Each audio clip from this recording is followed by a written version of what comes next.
오늘도 행복하세요. 오자유생의 유현상 목사입니다. 오늘은 요한계시록 2장 18절로 29절에 있는 말씀을 중심으로 해서 사람의 뜻과 마음을 살피는 자라고 하는 제목으로 잠시 은혜를 나누고자 합니다. 오늘 저와 여러분들 우리는 모든 신앙인들은 궁극적으로 영생을 위해서 살아가는 사람들입니다. 근데 그 영생을 살아가는 사람들은 반드시 알아야 할 게 있는데 요한복음 17장 3절에 보면 영생은 유일하신 참 하나님과 그의 보내신 자 예수 그리스도를 아는 것이다. 즉 하나님과 예수를 알아야만 영생을 얻을 수가 있다고 하는 사실입니다. 근데 오늘 본문의 말씀 23절에 보면 지금 부활하셔서 하나님 보좌 우편에 앉아 계시다가 장차 산자와 죽은 자를 심판하러 오실 예수님께서 자기 자신을 선언합니다. 소아시아 교회인 두아디라 교회를 향해서 나는 사람의 뜻과 마음을 살피는 자니 내가 너의 각 사람의 행한 대로 갚아줄 것이다. 그래서 예수님은 오늘 두아디라 교회를 향해서는 자기는 불꽃 같은 눈빛을 가진 분이다. 모든 걸 다 알고 있어서 살펴가지고 그 행위에 따라서 나중에 갚아줄 것이다. 그런데 예수님 말하기를 겉만 보는 것이 아니라 마음과 뜻을 살피는 사람이다. 즉 한마디로 말하면 겉다르고 속다른 건 예수님한테 안 통한다는 겁니다. 참된 것을 보고 있다. 그럼 우리에게 뭘 말하고 있느냐면 오늘 계시를 말하는 아시아 7교회는 우리 세상에 있는 모든 시대를 초월한 교회의 모습을 지금 지적하고 있는 겁니다. 그래서 저나 여러분들 우리 모든 예수 믿는 사람들, 교회는 건물의 사람이죠. 고린도서 1장 2절에 보면 하나님의 교회는 뭡니까? 하나님의 교회, 즉 예수 안에서 거룩해지고 성도라 일컬음을 받는 자들, 각처에서 예수를 주로 부르는 자들, 즉 교회는 영적인 사람 공동체가 교회입니다. 그리고 건물은 예배당이죠. 그러니까 하나님의 교회는 예수 안에서 거룩해지고 예수를 믿음으로 모든 죄 문제를 사함받고 성령받아 거룩한 삶을 살아가는 자를 성도들, 즉 로마서 8장 1절로 2절에 있는 말씀처럼 예수 그리스도 안에 있는 자들, 예수 그리스도 안에 있는 자는 다시는 정죄함이 없나니 정죄받을 자가 없고 생명의 성령의 법이 모든 죄와 사망의 법에서 해방받은 자들, 그게 바로 예수 안에 거룩해진 자들이죠. 예수를 믿음으로. 그리고 그런 사람은 성령을 받아서 성도의 삶을 살아가고, 그리고 그것은 어느 한 지역에 국한한 것이 아니라 각처에서 어느 곳에 있을지라도 그 예수님을 주로 부르는 자들. 그럼 누가 예수님을 주라 부릅니까? 고린도서 12장 3절에 보면 성령으로 말미암지 않고는 예수를 주라 부를 자가 없다, 그렇게 말씀하고 있어요. 물론 그냥 교회 다녀서 성령도 안 받은 사람들 많이 있죠. 근데 성령 안 받은 사람은 머리만 좋으면 일주일 안에 다 외울 거 다 외워버려요. 그래서 주기도문도 사도신경. 그러나 그건 입술의 고백이지 마음의 고백이 아니죠. 참 신앙인은 로마서 10장 10절도 마음으로 믿어 의에 이르고 입으로 신하여 구원에 이르른다. 즉 분명히 자기가 성령 받은 증거가 있는 그런 사람들이 교인이에요. 근데 그런 신앙인들의 모든 것들을 지금 예수님이 낱낱이 살피고 있다는 겁니다. 바로 그렇습니다. 우리가 요한복음 1장에 보면 예수님께서 빌립을 제자로 선택합니다. 예수님의 제자가 된 빌립은 자기와 같이 메시아 오기를 간절히 기다리는 친구 생각이 납니다. 나다나엘입니다.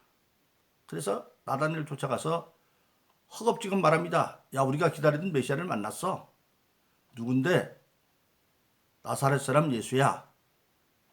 그러니까 나다나엘이 그는 메시아를 지금 성경을 묵상하는 사람이기 때문에 성경에는 예수님이 베들레헴에서 난다고 되어 있잖아요. 근데 예수님이 베들레헴에서 났지만 지금 거처하는 것이 나사렛인데 미처 거기까지 빌립이 설명을 안 했는지 어떻게 나사렛에서 선한 이가 나타날 수가 있냐? 날 수 있냐? 그게 성경적으로 틀리지 않아? 그렇게 말합니다. 그러니까 설명 것도 없어요. 빌립이. 네가 와서 직접 확인해봐. 와봐. 그 나단의 친구를 믿고 예수님께 나아갑니다. 그때 예수님이 나단을 딱 보는 순간에 너는 참 이스라엘인이구나. 네 마음에는 간사함이 없다. 나다나엘이 뻥진 겁니다. 한 번도 본 적도 없는데 어떻게 자기를 안다고 그렇게 말씀하시느냐. 그러니까 예수님이 말합니다. 빌립이 너한테 가기 전에 네가 무화과나무 밑에 앉아있는 걸 내가 봤어. 저 무화과나무는 이스라엘의 국가의 나무입니다. 국수예요. 근데 무화과나무 크면 상당히 그늘이 있게 크기까지 크죠. 근데 그 무화과나무는 집집마다 있으면 그 자리 아래서 경건한 사람들은 묵상도 하고 기도도 하고 하나님의 두루마기도 보는 그런 자리예요. 그러니까 네가 무화과나무에 있었다는 얘기는 네가 경건한 걸 내가 안다 그 말이거든요. 그 순간에 나단의 입에서 신앙 고백이 나옵니다. 주는 하나님의 아들이요 이스라엘의 임금입니다. 참 이스라엘 백성이라고 말하니까 그에 대한 화답으로 하나님의 아들 이스라엘의 임금이라고 고백하는 겁니다. 바로 그렇습니다. 빌립이 나단을 만나기 전에 그가 무화과나무에서 경건한 순간을 안다고 말씀한 겁니다. 이처럼 예수님 모든 걸 다 보고 계시고 또 사도행전에 보면 스데반이 순교할 때 예수님 보좌 우편에서 벌떡 일어나서 스데반을 보고 있습니다.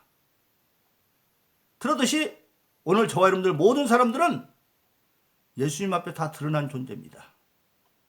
그래서 예수님 앞에는 참밖에 통하지 않는 겁니다.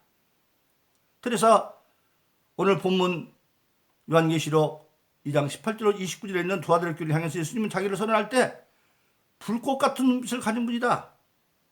모든 뜻과 마음을 살피는 분이다. 그렇게 말씀하고 있고 그 살핌의 결과를 따라서 칭찬받는 자와 책망할 자가 있는데 책망받을 자와 칭찬받을 자 행한 대로 다 갚아줄 거다. 그렇게 말씀하고 있습니다. 그러면 두아다학교는 어떤 교회였느냐? 우리가 우선 이해를 돕기 위해서 사도 바울이 처음 유럽 지역에 가서 개척한 교회가 빌립보 교회죠.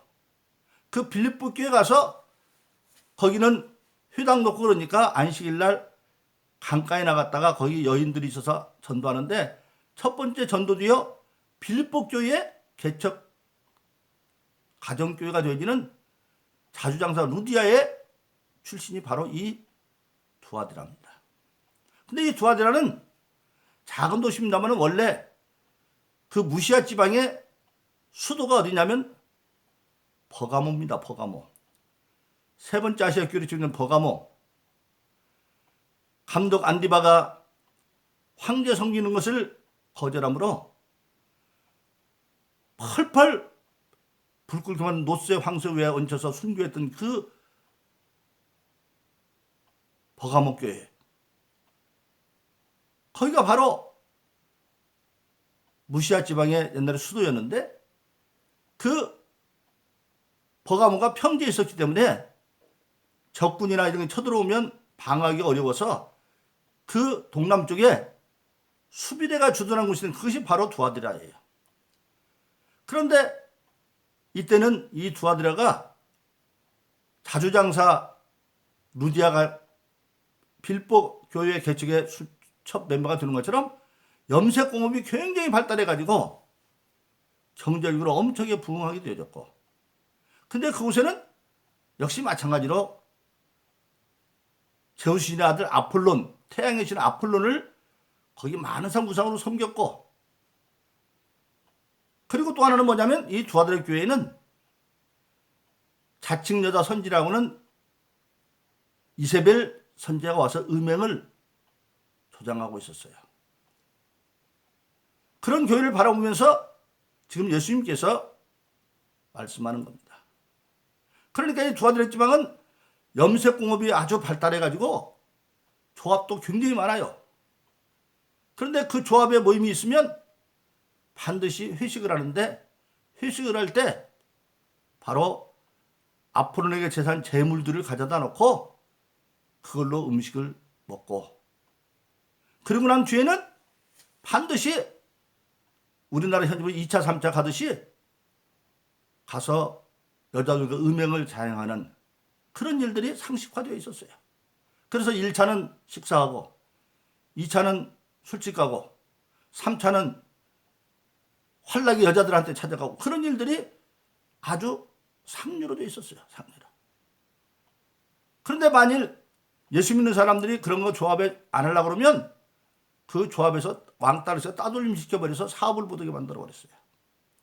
그러니까 그 다른 교회들은 처음에는 아주 조그맣게 시작했지만 경제적으로는 부유해지니까 겉으로는 오늘 본문에 있는 말씀처럼 아주 교회가 섬김도 잘하고 사랑도 있고 넘쳐서 오늘 말하면 교회에서 사회적인 그런 일들을 잘 감당을 했어요. 그러니까 겉으로는 야, 그 교회는 정말 부흥하는 교회야. 그리고 그 교회는 정말 구제도 많이 해. 사랑도 넘치는 교회야. 그렇게 인정받는 교회가 되었어요. 그래서 사랑과 섬김과 믿음과 그 인내가 예수님으로부터 인정받고 있습니다. 그래서 처음보다 네 나중이 크다. 그런데 책망할 것이 있다고 하는 겁니다. 무슨 책망할 것이 있느냐? 자칭 여자 선지라는 이세벨을 용납하는 것이다. 이세벨은 누굽니까? 구약성경 북이스라엘의 아방의 왕비였던 게 이세벨이죠. 이세벨은 원래 친정이 시돈왕 엣바알의 딸입니다. 근데 엣바알은 누굽니까? 원래는 바알을 섬기는 제사장이었는데 그가 왕들을 죽이고 이제는 바알의 제사장과 왕권까지 함께 가진 엣바알, 시돈의 왕 엣바알의 딸이에요. 근데 아방이 정략 결혼을 합니다. 왜? 옆에는 다메섹을 서로 동맹에서 막으려고. 근데 그 이세벨이 와가지고 자기 친정이 섬기는 게 바알과 아세라입니다. 이 바알은 남신이고 아세라는 여신이에요. 그런데 이들은 풍요와 다산, 많이 다산의 신인데 그들이 이제 이세벨이 부왕경 데려와서 가장 극렬한 우상 국가를 만들어버리죠. 근데 바알과 아세라의 종교는 뭐냐? 풍요와 다산의 신이기 때문에 그런 바알과 아세라 제전이 시작될 때는 성적으로 모든 남자와 모든 여자가 함께 관계를 가질 수 있는데 그것을 오히려 좋게 여겼어요. 왜? 그래서 실질적으로 보면 그런 바알과 아세라의 신전 제의가 시작이 되면 예를 들어서 어떤 남자가 자기가 마음에 들었던 여자가 있잖아요. 그럼 그 여자 찾아가서 너 오늘 나와 함께 동침하자. 그러면 그 여자는 남편이 있든 없든 그 제주와는 동침을 해줘야 돼요. 여자도 마찬가지예요. 자기가 마음에 드는 남자가 있었으면 그 기간에는 가서 동침을 하면 동침해야 돼요. 그래서 그것이 오히려 신성시 되어지는 그것을 제의적 음행이다 그렇게 말했어요. 제의적 음행. 이세벨이 들어와서 그 짓을 하는 겁니다. 그래서 두아드라 교인들한테 그것을 들어와서 그렇지 않아도 지금 두아드라 지방은 각종 공업도시가 조합이 있는데 그 조합에 들어가기만 하면 1차 회식하고 술 먹고 3차는 반드시 여자하고 성관계로 가는데 그것이 현실이에요. 그러니까 그들은 교회에서 오늘 말하면 헌금도 많이 거 다 봉사도 하는데 사업으로 나가면 그 짓을 하고 앉아있다 이 말이에요. 근데 그것을 자칭 이세벨이 와가지고 정당화 시켜주고 그러니까 그것이 옳은 줄 알고 따라가고 있다 이 말이에요. 그래서 책망하는 거예요. 오늘날도 그렇죠. 참 교회에서 열심히 봉사하고 충성하는 사람 같은데 사업하는 데 나가보면 그 짓을 하고 있는 사람 많이 있잖아요. 이 말씀을 듣는 자는 그런 사람 있을 겁니다. 그런데 그건 잘못된 거죠. 지금 그 불꽃 돈 알고 있다는 거예요. 오늘날 교회들도 마찬가지 아닙니까? 사회에서 봉사하는 건 좋은 일이죠. 그러나 그것이 반드시 하나님의 뜻에 합당한 일이 아닐 수도 있어요. 우리가 신앙생활하면서 깊이 생각한 게 뭐냐면 하나님의 일이 반드시 하나님 뜻에 합당하지 않을 때도 있다는 거예요. 어제는 그 하나님의 일이 하나님 뜻에 합당했는데 오늘은 아니에요. 어떤 경우입니까? 사도행전은 초대교회 때 하루에 3.5 5점씩 막 사람이 불어납니다. 그리고 은혜 받은 사람들이 집도 팔고 논도 팔아서 막 갖다 헌금을 드립니다. 그 당시는 아주 먹고 살기 힘드니까 모이기 전에 먼저 애찬식부터 하고 그리고 말씀을 전하고 그랬어요. 사람이 많이 밀려오니까 사도들이 그들 돌보다가 실상은 기도하고 말씀 전하는 일에 소홀할 수밖에 없어요. 그러니까 그들 자존자를 구제하는 것은 하나님의 일입니다. 그런데 사도들이 그 일을 하는 건 하나님의 뜻하고 틀려요. 사도들은 그 일보다도 말씀은 기도하는 일에 전념해야 돼요. 오늘도 마찬가지죠. 교회가 봉사하고 섬기는 일들은 그건 장로님이나 권사님들한테 일임을 하고 방향만 설정하고 목사는 지도 감독할 따름이지 그게 뛰어들면 안 돼요. 근데 그 일에 너무 사로잡혀가지고 실질적으로 기도할 시간도 뺏기고 말씀 묵상하는 데 빼앗기면 그건 하나님의 뜻과 어긋난 일이에요. 그래서 우리는 하나님은 전혀 다 하시면 우리는 다 못해요. 내게 감당한 내 자기 십자가만 감당하는 거예요. 예수님께서 마태복음 16장에서 말씀하셨죠. 아무든지 나를 따르려거든 자기를 부인하고 자기 십자가를 지고 종종 말하면서 예수님 십자가 나도 진다. 예수님 십자가 우리가 안 져요. 예수님은 예수님 십자가를 지고 우리는 예수님이 우리에게 주신 십자가가 있어요. 그것이 고린도서 12장에 보면 은사는 성령 같고 직임을 주는 것 같으며 사람 가운데 역사는 여럿이나 역사는 하나님 한 분이다. 즉 하나님의 역사를 우리가 동참하고 그 역사에 동참할 때 무엇을 할 거냐. 자기 십자가 직임은 주님이 주시고 그 직임은 성령의 동물의 은사를 따라 감당하는 거예요. 자기 십자가가 있어요. 그러니까 항상 우리가 배울 것은 하나님의 일이 하나님 뜻과 합치가 되어야 되는데 오늘도 그러지 못한 경우가 많이 있잖아요. 여러분들이 생각하면 압니다. 교회도 그렇고 개인도 그렇고. 근데 바로 두아대교인들이 그런 상태에 있어요. 그래서 예수님 지금 말합니다. 사업상 별 수 없었잖아. 그렇게 생각했었겠죠. 근데 그건 책망할 것이다. 여러분 회개할 길을 줬는데 회개하지 않았기 때문에 그런 자들은 침상에 던져버릴 거다. 침상은 뭡니까? 병들어 눕게 만든다는 실질적으로 그렇게 불륜한 성적 행위를 통해서 많은 성병들이 걸려가지고 병들어 누워있고 그런 경우도 죽기도 했다는 거예요. 그러나 그 가운데에서도 남은 자들이 있다. 그런 거 안 하고 끝까지 신앙을 지키는 자들에게는 예수님이 새벽별 같은 장차 심판주로 철장을 다스릴 때 그들도 함께 예수님의 동참하게 해준다. 그렇게 말씀하고 있는 것입니다. 그러므로 저와 여러분들은 신앙생활 때 항상 그걸 생각해야 됩니다. 내가 지금 하고 있는 일은 하나님의 일인데 오늘은 하나님의 뜻이 합당한 일인데 내일은 아닐 수도 있어요. 그걸 알아야 돼요. 그래서 어려운 얘기입니다만은 그래야 돼요. 제가 아는 어떤 서울신학교 교수님 중 정년 드리겠습니다만은 제가 신학교 편입해서 가니까 그도 나이 먹어서 왔어요. 굉장히 어려운 환경 속에서 처음으로 저와 같이 근로장생을 했는데 그가 교수가 돼서 박사가 돼가지고 교수하는데 서울신학대학교 기숙사 생활관장을 하는데 신학생들이 와서 어려운 게 도와달라고 그러면 그때 자기 밥 먹고 살 다 도와줬어요. 근데 나중에 그것 때문에 책망받았다는 거예요. 너 왜 내가 훈련받아 연단시키려고 그러는데 그렇게 하느냐. 그래서 자기는 예수님에서 일주일 금식하고 왔다고 그러더라고요. 바로 그렇습니다. 돕는 것은 하나님의 일이지만 그 당시에 그 학생을 돕는 건 하나님의 뜻이 아닐 수도 있다는 얘기예요. 어떤 학생 하나님의 뜻에 맞지만 그리고 저 여러분들은 신앙에서 중요한 게 바로 뭐냐. 예수님은 우리의 뜻과 마음을 살피는 자이기 때문에 그래서 늘 기도하고 오늘은 하나님의 뜻과 일이 같지만 내일은 아닐 수도 있기 때문에 그래야만 매너리즘에서 벗어날 수가 있습니다. 그래서 저와 여러분들은 불꽃 같은 눈이 우리를 살피시는 주님 앞에 늘 진실한 자가 되어서 인정받는.